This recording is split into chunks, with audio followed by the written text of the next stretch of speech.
Assalamualaikum warahmatullahi wabarakatuh.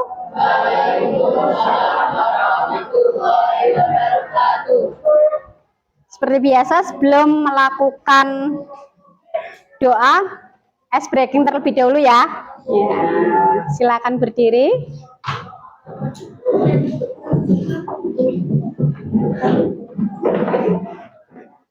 Ya, 1, 2, 3. Jari kanan, 1 jari kiri, ku gabung menjadi 2, ku buat jembatan panjang. Jari kanan, 2 jari kiri, ku gabung menjadi 4, ku buat kamera. 3 jari kanan, 3 jari kiri, ku gabung menjadi 6, ku buat menara. 4 jari kanan, 4 jari kiri, ku gabung menjadi 8, ku buat telinga kelinci. 5 jari kanan, 5 jari kiri, ku gabung menjadi 10, ku siap berdoa. Ayo, Asmaul Husnanya dibaca sambil duduk. Bismillahi badana walhamdulillahirobina wassalatu wassalam linnabi habibina. Ya Allah ya Rabbana anta maksuduna ridaka matlubuna dunyana wa ukhrana ya Rahmanu ya Rahim ya Maliku ya Kudus ya Salamu ya Mu'min ya Muhaiminu ya Aziz ya Jabar Mutakabir ya Khaliqu ya Bari ya Musawwiru ya Ghafar ya Qaharu ya Wahhab ya wa alihi wa sahbihi ila akhir zaman. Ya, sebelum memulai pembelajaran pada siang hari ini, Pak absen dulu. Ada yang tidak masuk?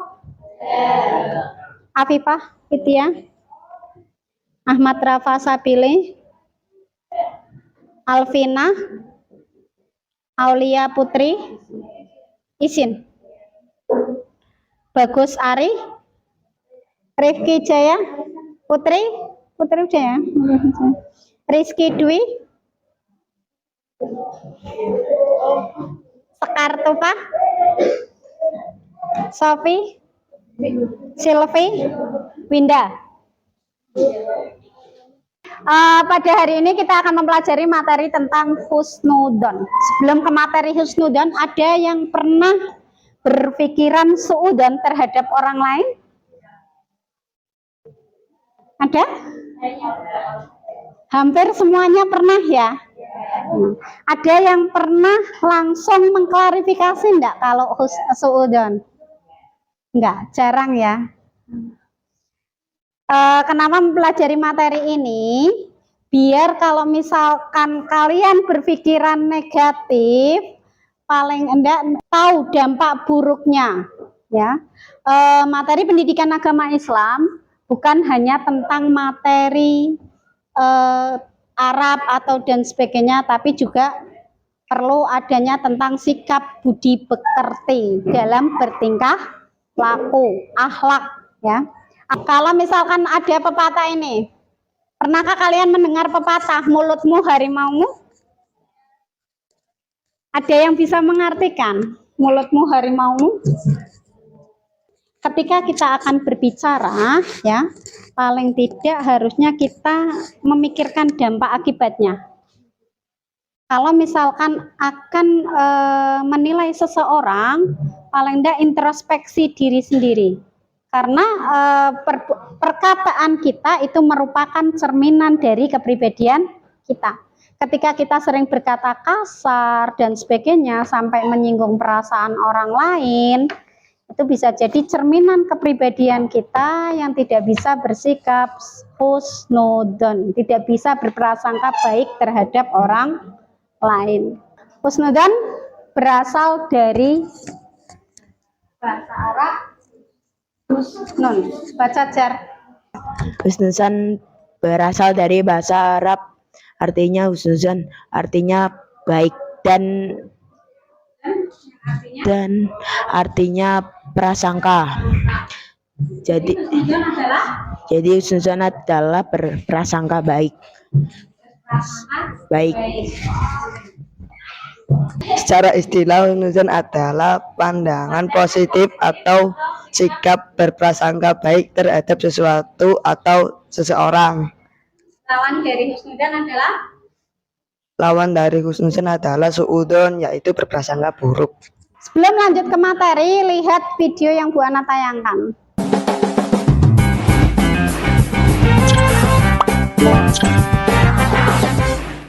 Li, aku lagi kesal sama si Rian. Tadi aku sapa di jalan, dia malah buang muka. Sombong sekali rasanya. Oh ya? Kamu yakin dia sengaja buang muka? Mungkin dia tidak melihatmu atau sedang banyak pikiran. Entahlah. Tapi rasanya jelas sekali dia lihat aku. Inilah yang membuat hubungan pertemanan kadang jadi renggang. Gara-gara hal sepele seperti ini. Nah, ini momen yang pas untuk kita membahas soal husnuzon, Bud. Berbaik sangka. Ini bukan sekadar sikap positif biasa, tapi ada dasarnya dalam agama kita. Aku tahu husnuzon itu baik, tapi kadang sulit menerapkannya. Tope jelaskan padaku konsepnya berdasarkan dalil, biar lebih mantap. Tentu, konsep utama husnuzon adalah perintah untuk menjauhi prasangka buruk. Dalam Al-Quran, surah Al-Hujurat ayat 12, Allah berfirman, "Wahai orang-orang yang beriman, jauhilah banyak dari prasangka, sesungguhnya sebagian prasangka itu dosa." Ayat ini sangat jelas, Bud. Prasangka buruk itu bisa menjadi dosa. Benar juga. Prasangka seringkali jadi sumber masalah. Ada hadisnya juga kan? Ada, dan sangat tegas. Rasulullah bersabda, "Jauhilah oleh kalian prasangka, karena sesungguhnya prasangka itu adalah sebohong-bohongnya ucapan." Hadis riwayat Bukhari dan Muslim. Jadi, ketika kita berburuk sangka, kita seolah-olah sedang memproduksi kebohongan dalam pikiran kita sendiri tentang orang lain. Wah, dalam juga ya maknanya. Berarti saat aku berpikir Rian sombong tadi, aku sedang membuat cerita bohong di kepalaku sendiri. Bisa dibilang begitu. Itulah analisis perilaku husnuzon dalam kehidupan sehari-hari. Coba kita analisis situasimu tadi. Ada beberapa kemungkinan lain kan? Dia tidak melihatmu, mungkin matanya mengarah padamu, tapi pikirannya kosong. Dia sedang terburu-buru.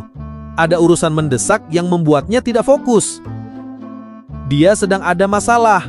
Mungkin dia baru saja mendapat kabar buruk, sehingga wajahnya muram dan tidak ingin diganggu.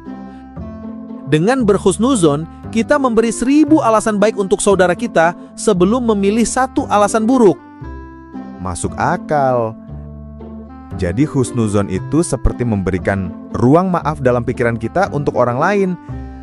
Tapi apa dampak nyatanya kalau kita sering bersikap seperti itu dalam hubungan sosial? Dampaknya besar sekali, Bud. Inilah inti dari kekuatan husnuzon. Pertama, menjaga keharmonisan. Coba bayangkan, kalau kamu langsung berhusnuzon pada Rian, kamu tidak akan merasa kesal.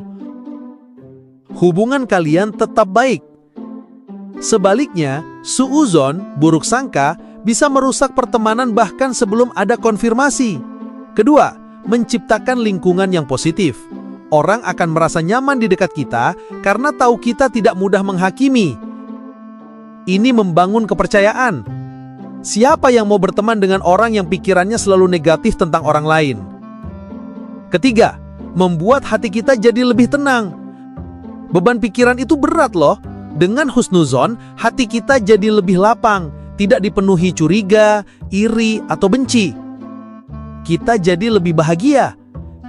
Keempat, menutup pintu fitnah.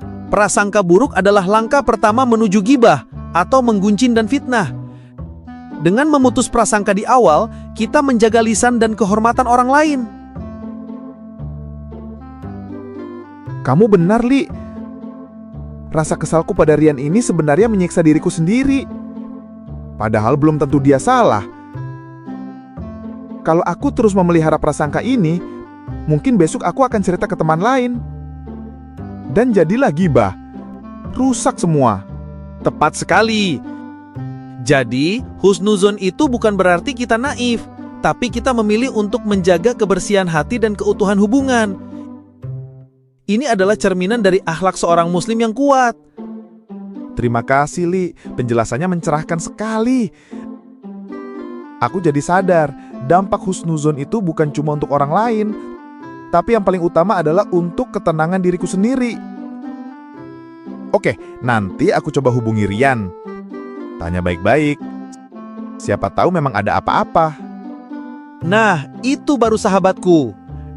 Dimulai dari mengubah cara kita berpikir, insya Allah hubungan kita dengan orang lain dan dengan Allah akan menjadi lebih baik.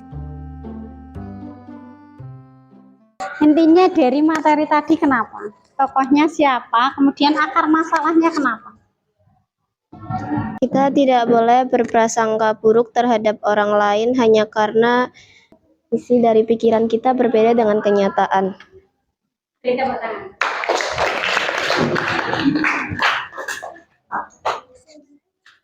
Tokohnya adalah Ali, Budi, dan Rian. Kita tidak boleh berprasangka negatif karena Rian dalam tokoh itu, karena Rian kenapa? Tidak menoleh ketika dipanggil, disapa, jangan langsung berpikiran negatif. Bisa jadi Rian tidak melihat ya. Kemudian kalau ndak itu mungkin masih banyak pikiran. Kadang kalau masih banyak pikiran fokus ndak kan, walaupun hanya disapa pun ndak akan fokus. Kandungan dalil surat Al-Hujurat ayat 10 ya, itu ayat 12 tentang husnuzon, tidak boleh berprasangka buruk. Kemudian hadisnya adalah hadis riwayat Bukhari Muslim yang menerangkan tentang jauhilah kalian dari prasangka, karena sesungguhnya prasangka itu adalah sedusta-dustanya perkataan. Ketika kita sudah berprasangka, akhirnya bisa menimbulkan satu hibah. Dengan perkataan, dengan anggapan negatif, satu kita beranggapan negatif tentang seseorang, kemudian kita menceritakan kepada orang lain, dosanya sudah berapa? Berlipat-lipat ya, sudah hibah dan sebagainya. Kemudian belum kemestian juga orang itu benar seperti yang kita prasangkakan. Ini ada LKPD, silakan dikerjakan per masing-masing kelompok.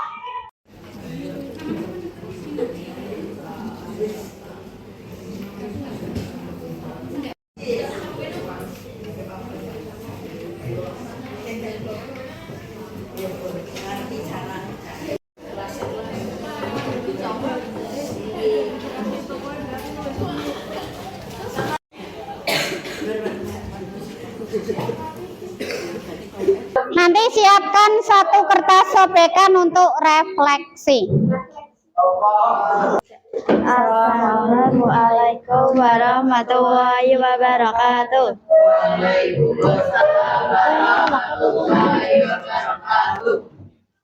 Sebuah keluarga baru pindah ke rumah kosong di sebelah rumah Gilang. Namun, keluarga itu sangat jarang terlihat di luar dan tidak pernah menyapa tetangga. Setiap malam, dari rumah itu sering terdengar suara-suara aneh seperti benda jatuh. Ibu-ibu di kompleks mulai bergosip. Ada yang bilang keluarga itu punya aliran sesat. Ada juga yang takut mereka melakukan kegiatan ilegal. Ayah Gilang bahkan melarangnya bermain di dekat rumah itu. Rasa curiga dan takut mulai menyelimuti para tetangga. 1. Identifikasi tokoh. Tokoh keluarga baru atau misterius, Gilang, ibu-ibu di kompleks, ayah Gilang, dan para tetangga.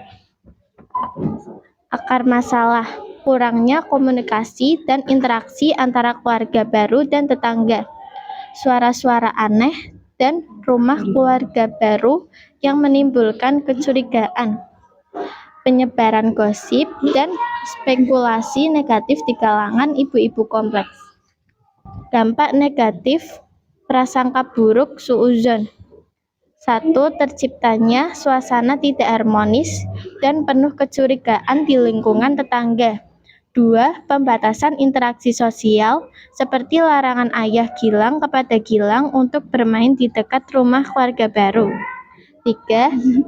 Potensi konflik dan kesalahpahaman yang lebih besar jika prasangka tidak segera diatasi. 3. Solusi berbasis prinsip husnuzon untuk menyelesaikan konflik tersebut. 1. Inisiatif komunikasi. 2. Tabayun atau verifikasi informasi. 3. Membangun kepercayaan. 3. Poin-poin langkah konkret atau sebuah naskah dialog singkat. Andai mereka berhusnuzon. 1. Kunjungan ramah tamah. 2. Bertanya dengan santun. 3. Undangan kegiatan komunitas. 4. Andai kamu adalah salah satu tokoh dalam cerita itu, bagaimana kamu akan menerapkan sikap husnuzon? Penerapan husnuzon. Kalau aku jadi tokoh di cerita ini, aku tidak akan langsung percaya omongan orang tetangga keluarga baru itu. Lebih baik berpikir positif terlebih dahulu. Ayo yang lain, kelompok yang lain. Assalamualaikum warahmatullahi wabarakatuh.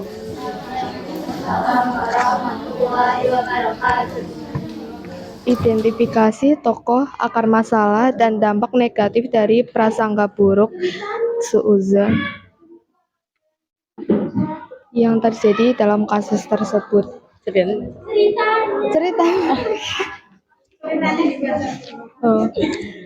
Lia, Putri, dan Mira berada dalam satu kelompok tugas prakarya.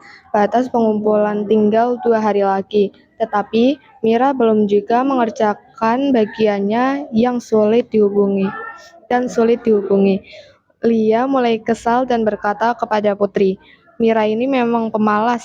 Dia pasti sengaja mengulur waktu supaya kita yang mengerjakan semuanya.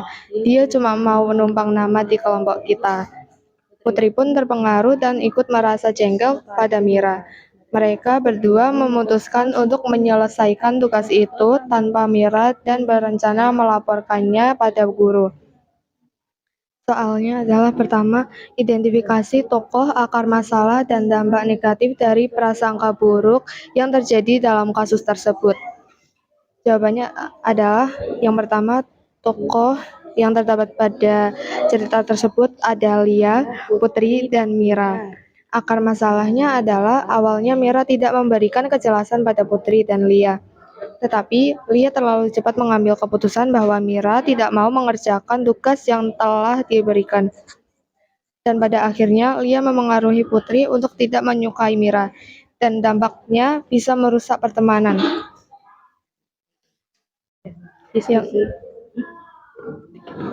Diskusikan bersama kelompok untuk merumuskan minimal 3 solusi basis prinsip husnuzon untuk menyelesaikan konflik tersebut. Jawabannya adalah yang pertama, mencari tahu alasan Mira secara langsung dan yang terbuka. Yang kedua, menawarkan bantuan dan dukungan kepada Mira apabila mengalami kesulitan. Dan yang terakhir, melakukan mediasi dengan guru sebagai fasilitator. Tuliskan poin-poin langkah kontrak atau sebuah naskah dialog andai mereka berhusnuzon. Jawabannya adalah andai mereka berusaha memahami situasi Mira, andai juga mereka berkomunikasi secara langsung dan terbuka. Andai kamu adalah salah satu tokoh dalam cerita itu, bagaimana kamu akan menerapkan sikap husnuzon? Langkah konkret apa tabayun yang akan kamu untuk menyelesaikan masalah? Jawabannya adalah yang paling utama, menganalisis situasi dan menerapkan sikap husnuzon lalu berdiskusi dengan Mira. Waalaikumsalam warahmatullahi warahmatullahi wabarakatuh. Untuk tugasnya adalah satu ya, buat vlog ya, buat vlog silakan. Seandainya dalam satu hari itu kalian berhusnudzon, tidak pernah berprasangka negatif terhadap seseorang. Dalil husnudzon ya, intinya udah tahu kan bahwa husnudzon itu ada 3 bentuk, diantaranya kepada Allah, kepada diri sendiri, dan kepada orang lain. Kalau kepada Allah ketika menghadapi kesulitan, jangan pernah berpikiran negatif terhadap Allah. Setiap kali dapat cobaan atau apa, anggap akan ada hadiah yang lebih baik dari semua itu, dari semua cobaan. Kemudian kepada diri sendiri ya, kepada diri sendiri contohnya percaya kepada diri sendiri bahwa kita memiliki potensi untuk menjadi lebih baik, tidak mudah putus asa. Kepada orang lain seperti tadi contohnya Ali, Rian, dan Budi tadi ya, jangan menilai orang lain menurut sebagai prasangka buruk kita. Hikmah husnudzon ya, diantaranya hati menjadi tenang dan bahagia, tidak pernah memikirkan orang lain tentang prasangka buruknya ya. Kemudian mempererat persaudaraan, menumbuhkan rasa syukur kita, akan lebih bersyukur lagi jika kita berhusnudzon. Kemudian yang keempat, terhindar dari dosa. Yang kelima, meningkatkan kepercayaan diri, karena berhusnudzon terhadap diri sendiri ya, tidak mudah putus asa, itu secara otomatis bisa meningkatkan kepercayaan diri. Demikian tadi materi husnudzon pada hari ini. Untuk tugasnya adalah silakan membuat vlog ya. Nanti setelah ini bisa langsung dibuat, tidak masalah. Andaikan satu hari berhusnudzon, jangan pernah berpikiran negatif terhadap orang lain. Itu dampaknya apa? Gitu ya? Jelas? Iya. Ya, seandainya satu hari ini saya misalkan bertemu dengan orangnya tidak menyapa saya, kemudian saya tidak pernah berpikiran negatif tentang orang tersebut gitu. Kemudian misalkan saya berdoa, doa saya belum dikabulkan sama Allah, berpikiran negatif, berpikiran positif bahwa Allah akan menggantinya dengan yang lebih baik. Mungkin Allah menundanya karena ada sesuatu yang lebih baik yang disiapkan oleh Allah. Jelas ya? Paling hanya vlognya seperti itu. Ya, silakan bukunya bisa ditutup. Oke, dan mari kita akhiri pertemuan pada siang hari ini dengan pembacaan hamdalah. Alhamdulillahirrabbilalamin. Terima kasih. Wassalamualaikum warahmatullahi wabarakatuh.